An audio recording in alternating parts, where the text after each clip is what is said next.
अरे पहुंच गए तुम लोग? चाचा। अच्छा रुको, अभी हम आग जलाएंगे, उसको देख के जाना है, ठीक है?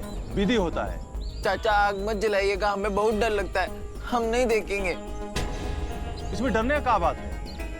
अच्छा एक काम करो ना, गाड़ी में बैठ के देख लेना, ठीक है? बैठो बैठो।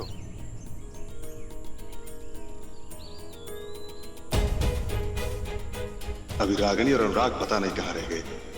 अगर भौजी को पता चला कि सृष्टि ने पहले आग देखा है ना, तो बवाल कर देंगे।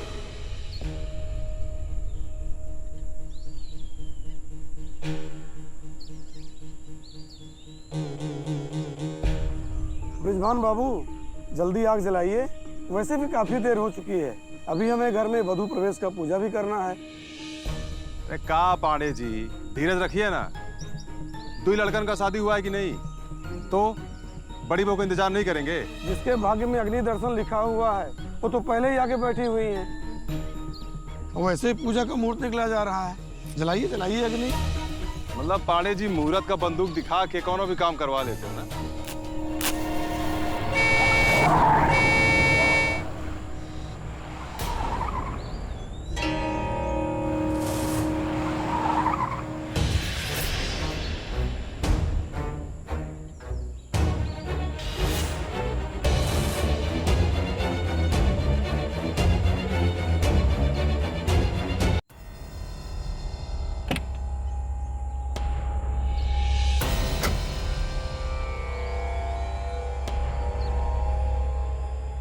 छोटे ससुर जी, लगाइए आग। इस विघ्न को हम इस आग में झोंकेंगे, उसके बाद ही ससुराल जाएंगे।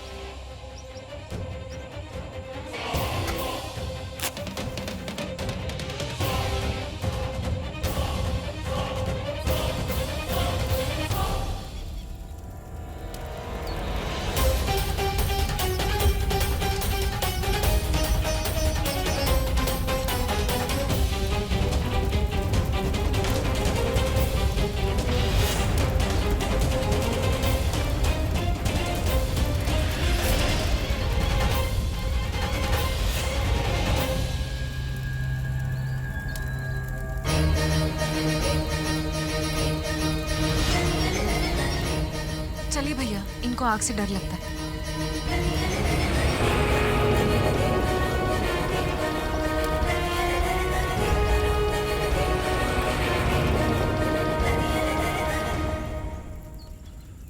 चाचा अब ये सब क्या कर रहे हैं आप?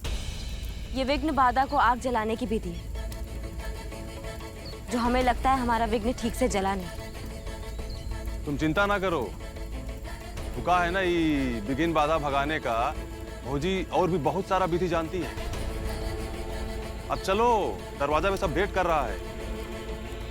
चलो आइए पंडित जी।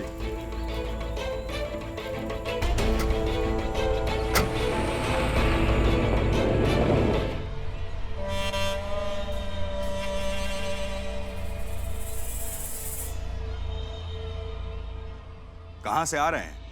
वो एक तो काम के लिए बाहर गए थे। बताने का कष्ट कीजिएगा कि आपका बहन का विदाई से ज्यादा जरूरी कौन सा काम था? रागिनी के लिए तोहफा लाने गए थे, लेकिन ले नहीं पाए। लेकिन क्रिया खाते हैं भोलेनाथ का कि देंगे जरूर, बहुत जल्दी। अच्छा, जरा हम भी तो जाने कि आप अपना बहन के लिए ऐसा कौन सा तोहफा लाने गए थे कि आपको उसका विदाई का भी सुध नहीं रहा? उस सृष्टि को मारने गए थे, जिसकी वजह से ये अनुराग है ना, रागिनी को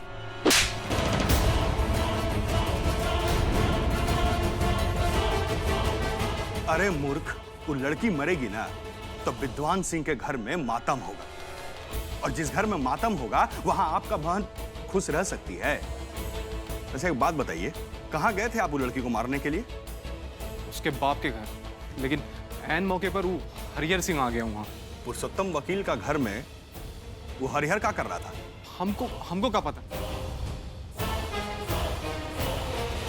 बैल बुद्धि है का? आपको पता है ना कि पूरा ज्वार में विकराल सिंह से टकराने का हिम्मत खाली वो हरिहर ही रखता है, और वो हरिहर सिंह सृष्टि का घर में था। वो सृष्टि जिसका अनुराग के साथ शादी होने वाला था, और आप बिना कुछ पता किए चले आए। अरे अक्कल का दुश्मन, ये भी तो हो सकता है कि वो हरिहर सिंह हमरा बदला रागिनी से निकालना चाहता हो। जाइए जाकर के पता कीजिए कि वो हरिहर सिंह और ये वकील में का खिचड़ी पक रहा है। जाइए। छोड़िए छोड़िए, ये आपके बूते का बात नहीं है, हम खुद ही संभाल लेंगे। आप एक काम कीजिए, वो क्या बोलते हैं, फिल्म बनाइए। जाइए। ये जो हरिहर सिंह है ना, बहुत धाकड़ आदमी है, पूरा जिला में रुतबा है। हमें पता ही नहीं था कि विशु जीजा का रिश्तेदार है। हम तो कहते हैं माँ, आप सृष्टि का चिंता करना छोड़े दीजिए। कैसे सोचना छोड़ दे?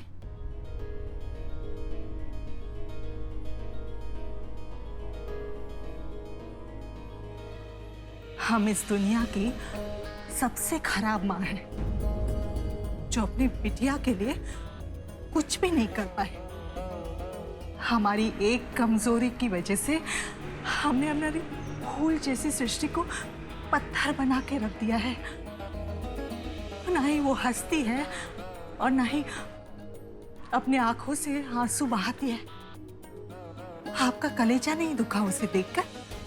दुख, बस हम आपकी तरह आंसू नहीं बहा सकते। ईश्वर से बस यही दुआ कीजिए कि हमारी बेटी सृष्टि खुश रहे। खुश? हर औरत का सबसे बड़ा सुख, सबसे बड़ी खुशी होती है उसका पति। क्या आपको लगता है कि विशु सृष्टि का ख्याल रख सकता है? हम अपनी बेटियों की शादी कराते हैं ताकि उन्हें एक अच्छा जीवन साथी मिले, जो जिंदगी भर उनका साथ निभाए, उन्हें संभाले। आपकी दामाद को तो खुद को संभालने की जरूरत है। कैसे सृष्टि को संभालेगा? आप ईश्वर पे भरोसा रखिए, वही संभालेगा सब कुछ। माँ, हमें मालूम था ये खुद ही नहीं उठा पाएंगी, इसलिए तो हम इनकी मदद कर रहे थे। लाइए, दीजिए हमें। अरे वाह विशु बबुआ। हाँ फुआ, देख रही हो कैसे एक के रात में विशु बबुआ जोरू के गुलाम बन गए हैं। ए विशु बाबू, कौन सिखाया ऐसे जोरू का गुलाम बनना है? अरे ओ दो चुटिया वाली दुलारी दीदी, आप भी जीजाजी को गुलाम बनाई होती ना तो मुंबई नहीं भाग पाते।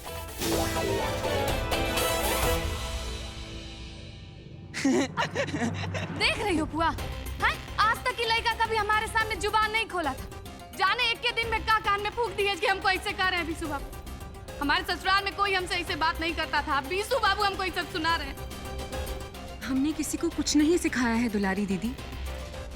और वैसे आपको ऐसी बात नहीं करनी चाहिए जिसका जवाब बुरा लगे। और आप इनके बारे में हमसे ज्यादा अच्छे से जानती हैं। आप जैसा इनको कहेंगी वो वैसा ही जवाब देंगे। लो, अब इनका भी उपदेश सुनेंगे हम। हमारे पग फेरा में टेम्पो भर के सामान आया था और उसके बाद भी हम अपने ससुराल में कोनो के सामने मुंह नहीं खोलते थे। बाकी ये कलम किताब लेकर आई हैं, जुबान न देखो कैसे 5 हाथ का चल रहा है। माँ, अगर आपकी ये सब विधियां खत्म हो गई तो क्या मैं अपने कमरे में जा सकता हूँ?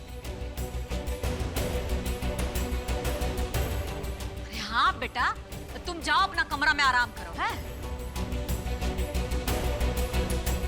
काकी कितने समझाने के बाद भी आग से डरे हुए हो। हम डरते नहीं है, हम बहुत बहादुर हैं और ताकतवर भी। देखा था ना, ये किताबों से भरा बक्सा आपसे उठा नहीं था और हम कैसे ले आए। और आपके इसे लाने पर पता नहीं हमें क्या क्या सुनना पड़ा।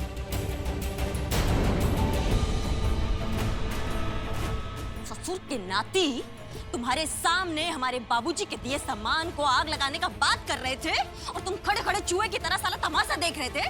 खून काहे नहीं खौला तुम्हारा?